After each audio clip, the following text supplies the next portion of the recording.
A gente vai falar sobre essa audiência pública que aconteceu ali no Ministério da Saúde para discutir essa cartilha, né, que traz retrocessos em relação à legislação que permite o aborto legal à mulher brasileira, né? Eu vou chamar já para conversar com a gente a Priscila Brito, que é cientista política, assessora do Centro Feminista de Estudos e Assessoria, o Cefêmia, e a Mônica Nóbrega está aqui com a gente também, que é coordenadora de comunicação do Fundo Brasil de Direitos Humanos. Priscila, Mônica, um prazer receber vocês aqui.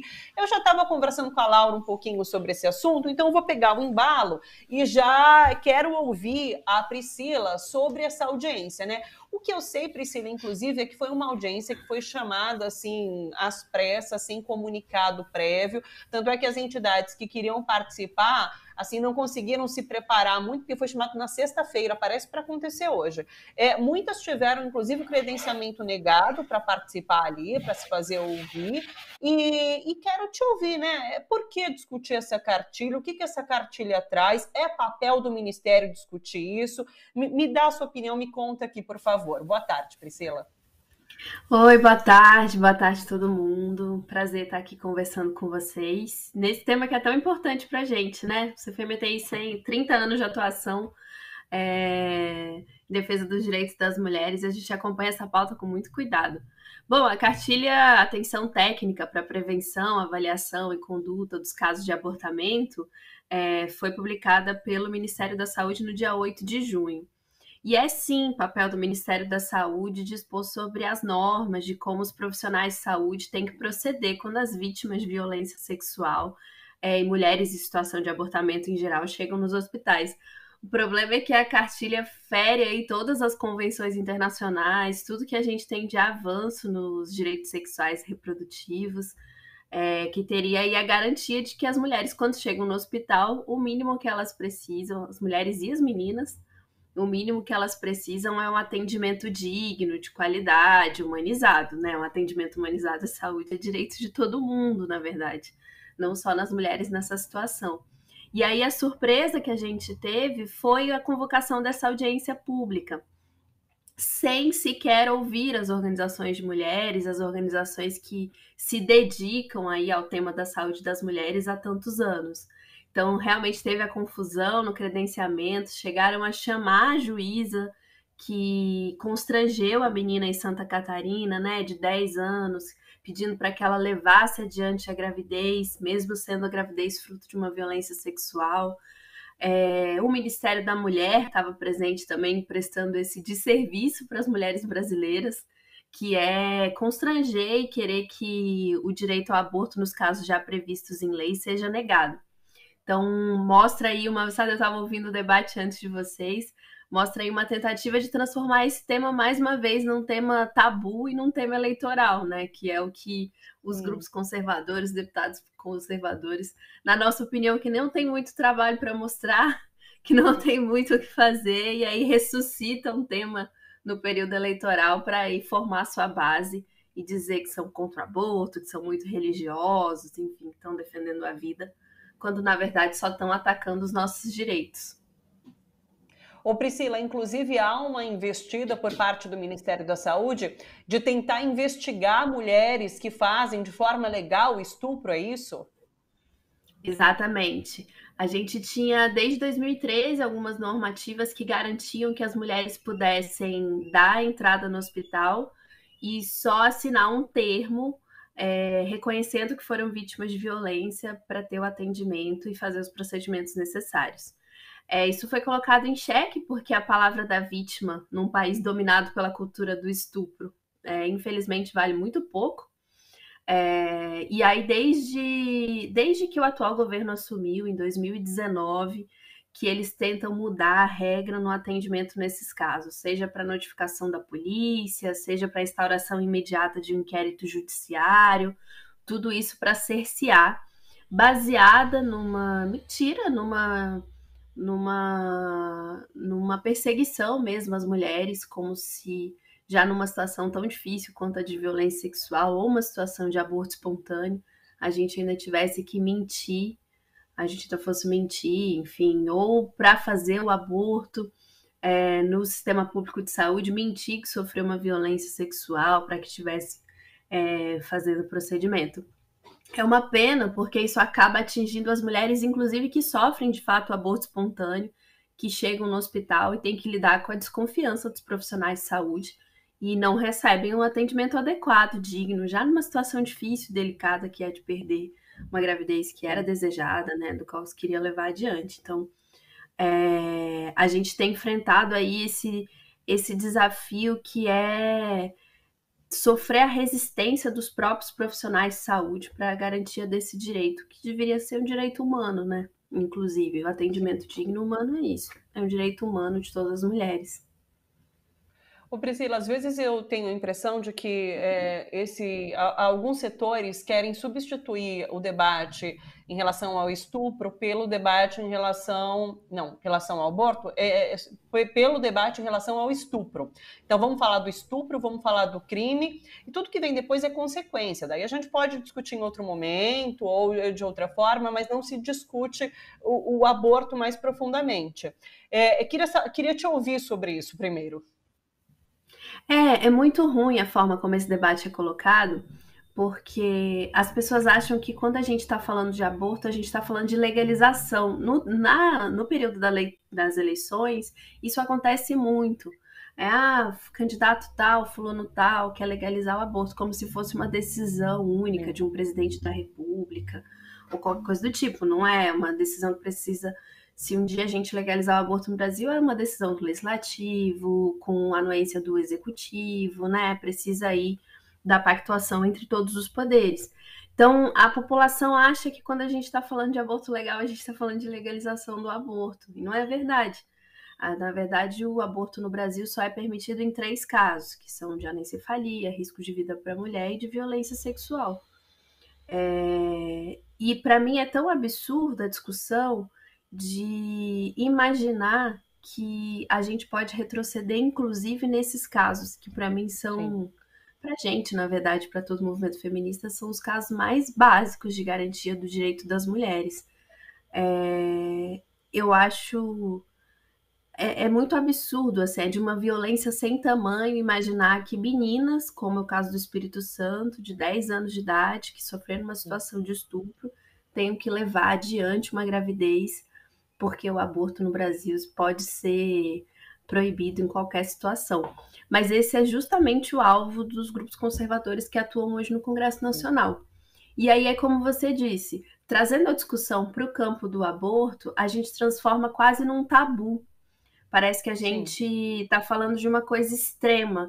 E aí a gente deixa de discutir, junto desse tema, outros temas como a educação sexual, a prevenção, como conversar com as crianças, as meninas, as adolescentes, sobre sexualidade, sobre consentimento, como elas podem identificar situações potencialmente abusivas ou relações de assédio. Tudo isso são coisas que estão no meio dessa discussão e ficam sumidas mesmo. A gente não faz o enfrentamento da cultura do estupro de forma complexa, porque a gente coloca num tema que ainda é muito tabu, que é o tema do aborto.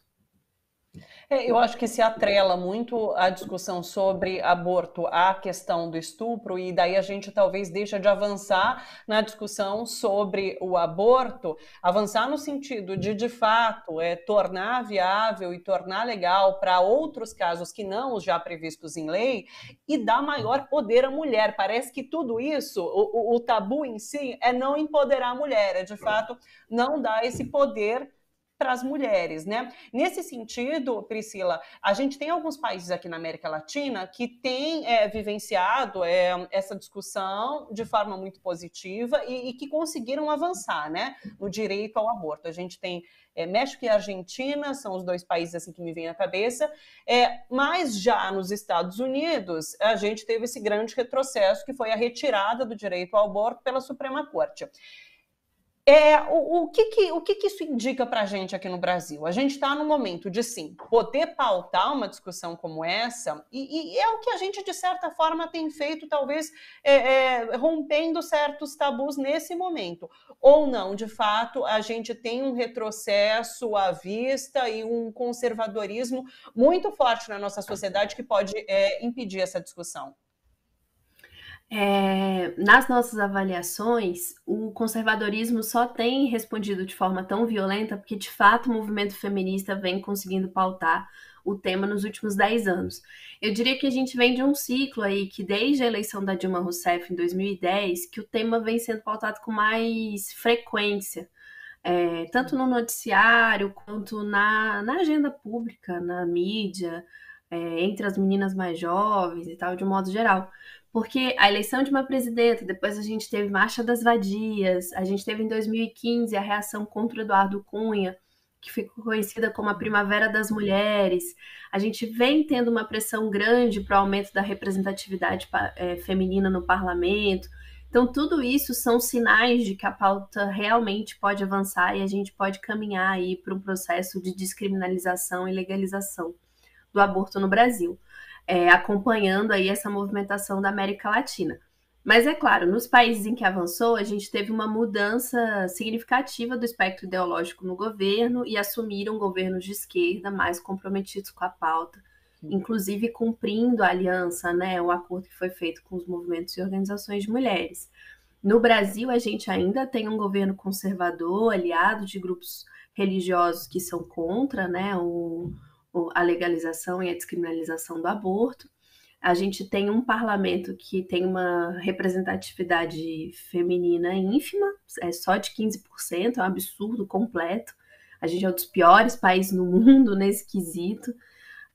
Talvez agora, se mudar o governo com uma representatividade feminina maior, inclusive com mulheres eleitas mais comprometidas com essa pauta, eu diria que a gente tem sim, pelo menos aí a chance de pautar esse debate da forma como ele deveria fazer. Como a gente estava falando, não como um tabu, mas no campo dos direitos, garantindo atendimento digno para as meninas, para as mulheres, entendendo que o aborto faz parte de um conjunto de direitos que pode garantir uma vida mais digna e igualitária para as mulheres, né?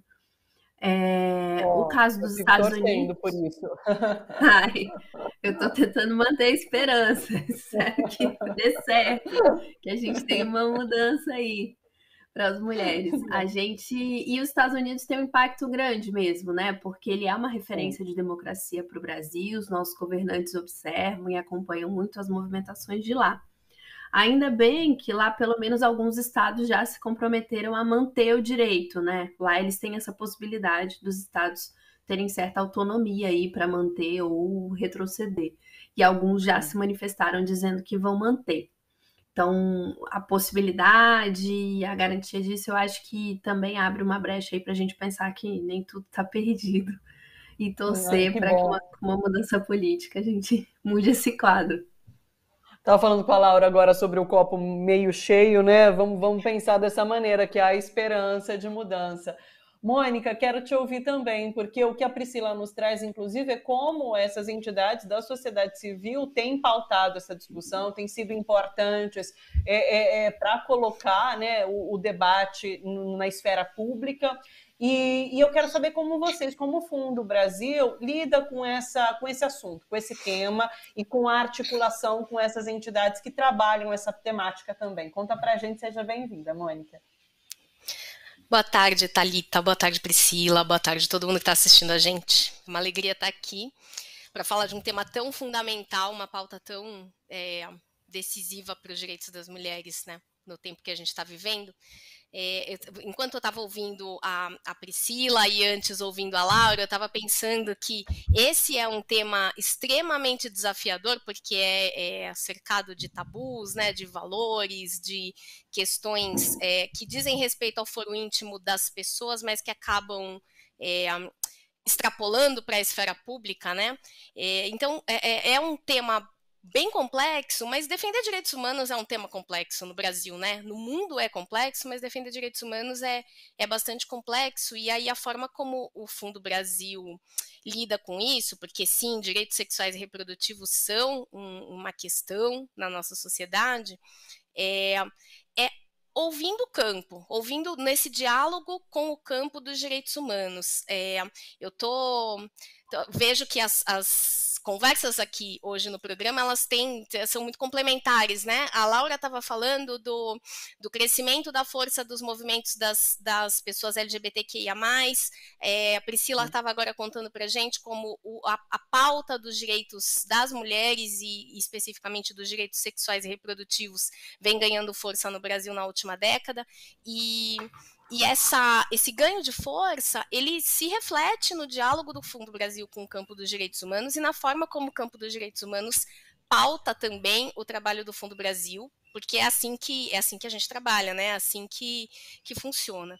Então, essa pauta começa, de fato, a aparecer com mais força entre os projetos que o Fundo Brasil apoia, né? Seleciona via editais, via pedidos emergenciais, que são aquelas linhas de apoio que não podem esperar, né, para as questões que, enfim, cada dia importa, e esses assuntos, esse assunto específico, essa pauta dos direitos das mulheres vai aparecendo numa gama cada vez maior de grupos, então não apenas os grupos de mulheres, os grupos feministas, mas também outros que estão focados em defesa de direitos de trabalhadoras, trabalhadores rurais, de comunidades tradicionais e dos direitos da população LGBTQIA+, que inclusive hoje estão aí, né, lembrando o Dia Internacional dessa população.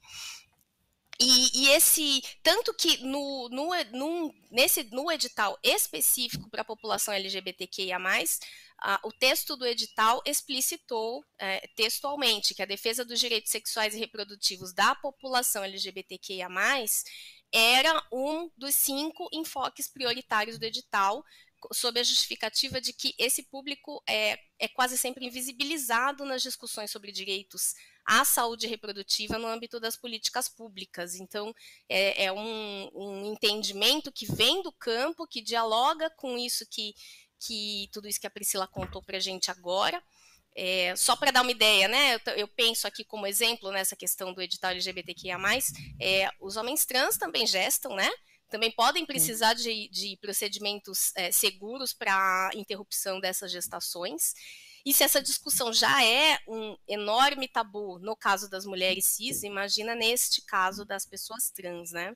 Então, temos aí um amplo campo que precisa ser debatido em relação a direitos sexuais e reprodutivos. É claro que as mulheres, numa sociedade que é pautada pelo sexismo e não podemos esquecer pelo racismo também, as mulheres são mais prejudicadas, as mulheres pobres e as mulheres negras são mais prejudicadas ainda, sofrem mais ainda esse tipo de exclusão, né?